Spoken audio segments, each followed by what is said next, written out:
अच्युतं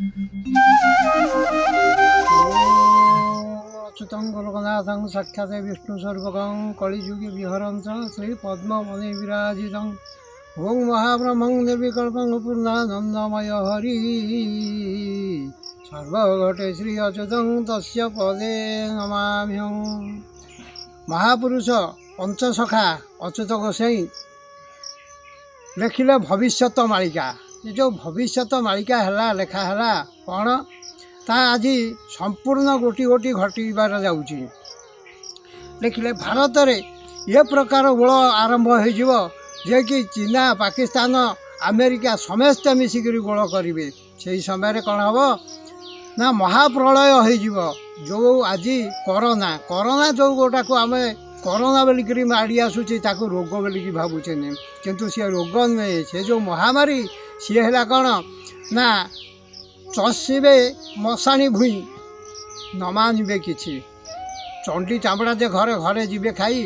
चंडी चामड़ा घरे घरे पशि खाइबे केमिति ना जो जंडा गोचर चषी गले ताकर घर कुआड़ू आसला गोटे सापर गात से सापर गातर सी रोचे आम जदि साप गातटा को खोलिकी ताकू आम खेलईदबा सी कौन कर घरे घरे पशिक सब खाईज सेमती आज चंडी चामड़ा घरे घरे पशि खाऊँ। यही जो कोरोना आसूची से कोरोना हूँ गोटे चामड़ा से चामड़ा ताप औषध नहीं तेणु सी बहुत खाई चली कहले महापुरुष गोटे लिखिले महापुरुष गोसाई जे गोटे गुप्त तत्व मालिकार लिखिले कौन लिखिले ना तर कि थिबु 13 को 14-15 नागिब हुंदर सत उपजीव 17 को ये जो सत उपजीव 17 को कहले 16 को कहीं छाड़देले कौन पे 16 को छाड़देले 16 को तो कहले 16 है गुप्त स्थान कौन ना 16 नाम को जे 32 क्षर पावछ कले ब्रह्म गायत्री स्थापिण सिंहासन करिले 16 नाम को 32 अक्षर गुप्त कले कहीं ना यही जो महाप्रलय जो हम से जिनस को जी से 16 नाम 32 अक्षर को धर से पावछ को जी आशा कर जा मुक्त हम कौन लिखिले ना कहले सहस्रेके जड़े होइबे गणा सहस्र बोले हजार हजार जड़े गणा हे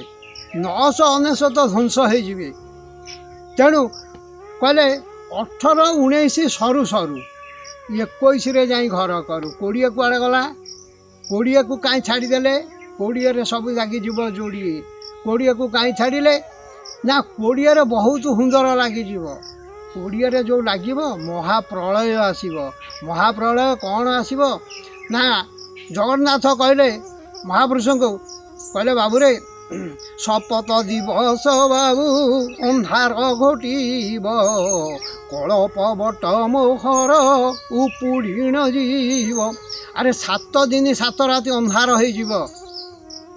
से मो कलप बट उपुड़ी चले जीव जिते कलप बट उपुड़ी जीव से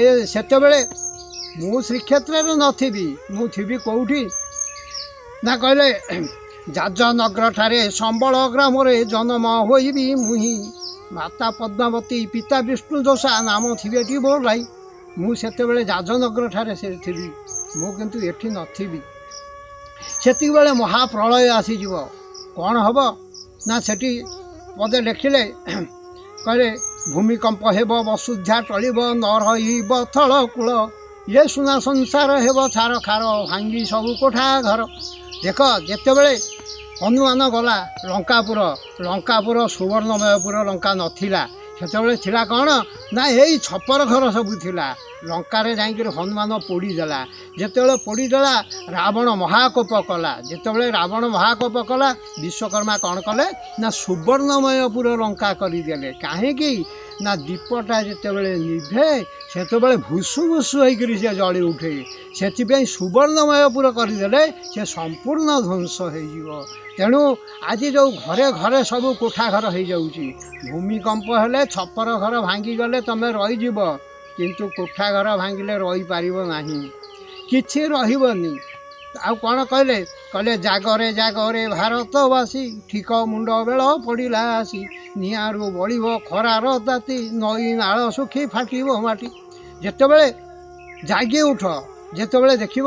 ନିଆଁରୁ ଏ ଯେଉଁ ଖରା ହେବ ସିଏ ନିଆଁରୁ ଆହୁରି ତାତି ହେବ। ଏବେ ଯାହାଟା ହେଉଛି ବି ଆଗେ ଲୋକମାନେ ବହୁତ ସମୟ 12ଟା ପର୍ଯ୍ୟନ୍ତ 1ଟା ପର୍ଯ୍ୟନ୍ତ ବିଲରେ କାମ କରୁଥିଲେ ଖରାରେ, କିନ୍ତୁ ଏବେ ଘରୁ ବାହାରି ପାରୁନାହାନ୍ତି, ଏଭଳି ତାତି ଖରା ନିଆଁ ଭଳି ହେଉଛି। ଆଚ୍ଛା ସେତେବେଳେ କ'ଣ ହେବ ନା ମା ସ୍ତନର କ୍ଷୀର ଶୁଖିଯିବ, କାରଣ ବସୁଧାରେ ଆଉ ପାଣି ରହିବ ନାହିଁ, ତାକୁ ଆଉ ପାଇପାରିବ ନାହିଁ। କ'ଣ ହେବ ନା ସେତିକିବେଳେ ମହାପ୍ରଳୟ ଆସିଯିବ। ଏଇ ଯେଉଁ ମହାପ୍ରଳୟ ହେଉଛି ଇଏ କ'ଣ ନା ବିରଜା ଡାକ ଦେବେ। ବିରଜା ଯେତେବେଳେ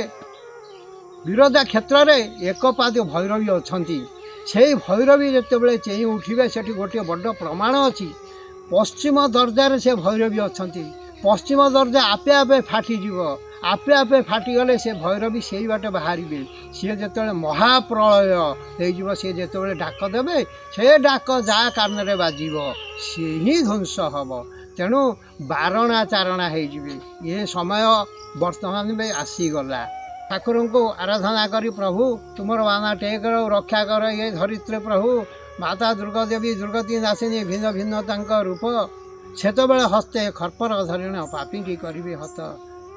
ଜୟ ଜଗନ୍ନାଥ ସ୍ୱାମୀ ନୟନ ପଥଗାମୀ ଭବ।